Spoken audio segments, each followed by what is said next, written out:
رسالت یا رسول اللہ، رسالت یا رسول اللہ، نعرہ حیدری، نعرہ حیدری، امام زمانہ بآواز بلند صلوات،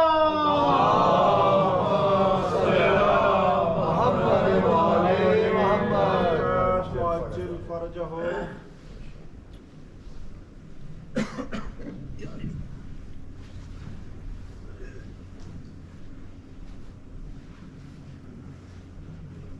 مرحوم غلام شبیر شاہ صاحب اور تمام حاضرین کے مرحومین اور شہداء اور فقہاء جو دنیا سے جا چکے ہیں اور جن کا کوئی پڑھنے والا نہیں، ان سب کی روح کو اصلاح کرنے کے لیے ایک مرتبہ سورہ 3 مرتبہ سورہ اخلاص کا تلاوت۔ بسم اللہ۔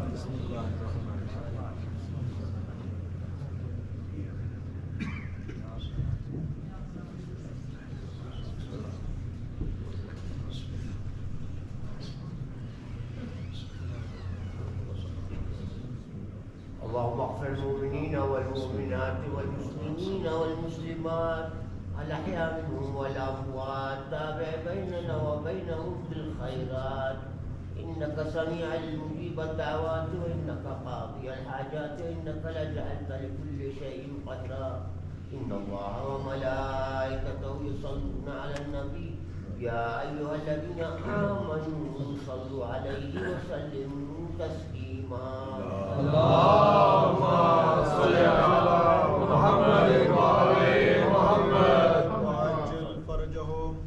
اعوذ باللہ من الشیطان اللعین الرجیم، بسم اللہ الرحمن الرحیم، الحمد للہ رب العالمین، والصلاة والسلام والتحیۃ والاکرام علی سیدنا و نبینا و حبیب الہ العالمین المخاطب بطہ و یاسین الذین سمیٰ فی السماء برحمت وفی الارض بأبی القاسم محمد، اللهم صل على محمد وآل محمد وعجل فرجہ۔ وعلى أهل بيت الطيبين الطاهرين المعصومين المظلومين المنتخبين المنتجبين، لا سيما بقية الله في الأرضين، روح وأرواح العالمين لتراب مقدمه الفداء، واللعنة الدائمة الباقية على أعدائهم ومنكر فضائلهم وخاصة حقوقهم أجمعين. أما بعد، فقد قال الله سبحانه تبارك وتعالى في محكم كتابه ومتقن خطابه، بسم الله الرحمن الرحيم، إن الذين قالوا ربنا الله ثم استقاموا تتنزل عليهم الملائكة ألا تخافوا ولا تحزنوا وتبشروا بالجنة التي كنتم توعدون، صلوات على محمد۔ اللهم صل على محمد وآل محمد وعجل فرجہ۔ حضرت ام البنین سلام اللہ علیہ کی خوشنودی کے لیے ایک بار اور سلوات۔ اللهم صل على محمد وآل محمد وعجل فرجہ۔ اور تعجیل ظہور امام زمانہ کے لیے تیسری بار بلندر سلوات پڑھنا۔ اللهم صل على محمد وآل محمد وعجل فرجہ۔ سورہ مبارکہ فصلات قرآن حکیم کا 41واں سورہ ہے، اس کی آیت کریمہ کی تلاوت کا شرف حاصل کیا ہے۔ ارشاد رب العزت ہو رہا ہے کہ وہ لوگ کہ جو یہ کہتے ہیں کہ ہمارا رب اللہ ہے اور پھر اس کے اوپر استقامت کا اظہار کرتے ہیں، یعنی یہ بتایا کہ یہ کہنا ایک مرحلہ ہے، یہ ماننا ایک مرحلہ ہے، اور اس پر استقامت دکھانا یہ ایک الگ مرحلہ ہے۔ تو جو یہ کہتے ہیں کہ ہمارا رب اللہ ہے اور پھر اس کے اوپر استقامت ظاہر کرتے ہیں، اظہار کرتے ہیں تو ان کے لیے اللہ سبحانہ و تعالیٰ یہ کہہ رہا ہے کہ اللہ ان کے اوپر فرشتے نازل کرتا ہے۔ یہاں پر رک کر آپ کو تھوڑا متوجہ کرنے کے لیے عرض کر دوں کہ لوگ یہ پریشان ہیں کہ نبیوں کے علاوہ فرشتے کیسے آ سکتے ہیں۔ اللہ تو مومنوں کے لیے کہہ رہا ہے، اللہ کے خاصان کا تو مرتبہ بہت بلند ہے، یہ عام لوگوں کے لیے کہہ رہا ہے جو ایمان لائے اور استقامت ظاہر کریں ان کے اوپر اللہ فرشتے بھیجے گا۔ صلوات پڑھیں محمد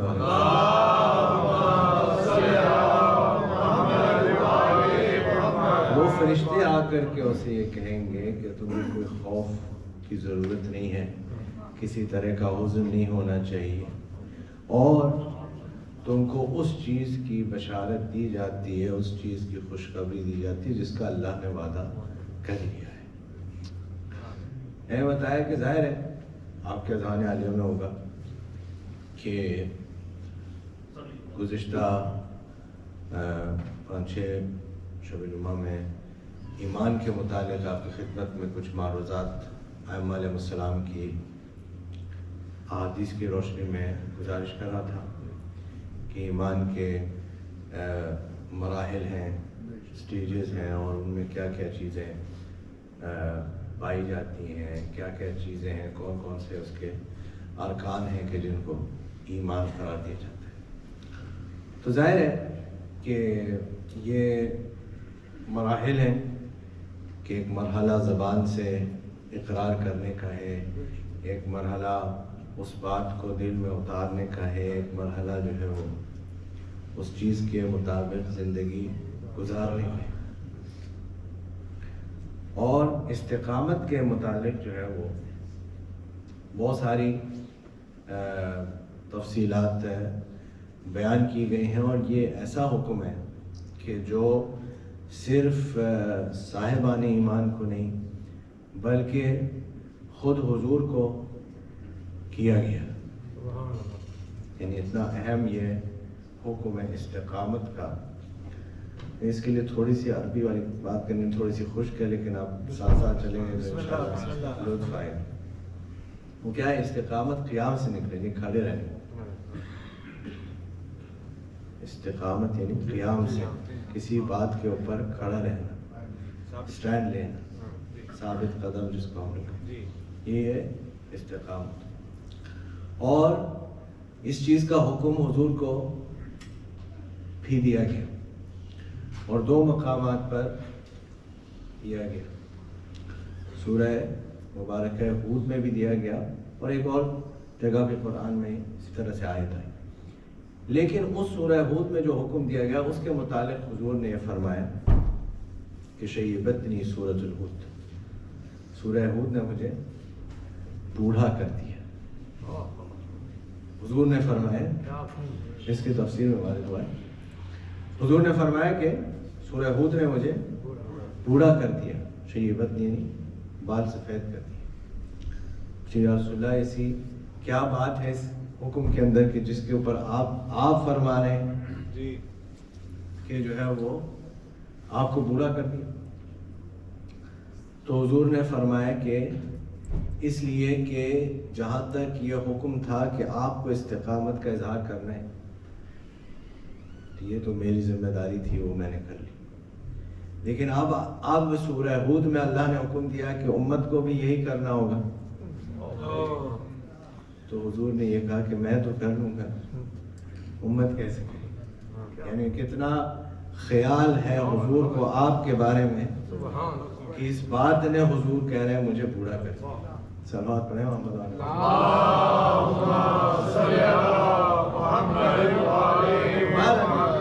گزارش استقامت کی جہاں تک حضور کی سیرت ہے یا ائمہ علیہ السلام کی ہے، تو اس چیز کو بارہا بیان کیا جاتا ہے اور کل کیا جانا بھی چاہیے۔ لیکن اس سلسلے میں جب بھی یہ بات یا اس طرح کی بات کو بیان کیا جاتا ہے تو اکثر ہم لوگ یہ جواب دے دیتے ہیں، میں اپنی بات کر رہا ہوں، کسی اور کے اوپر رکھی تھی، میں یہ جواب دے دیتا ہوں کہ یہ بات تو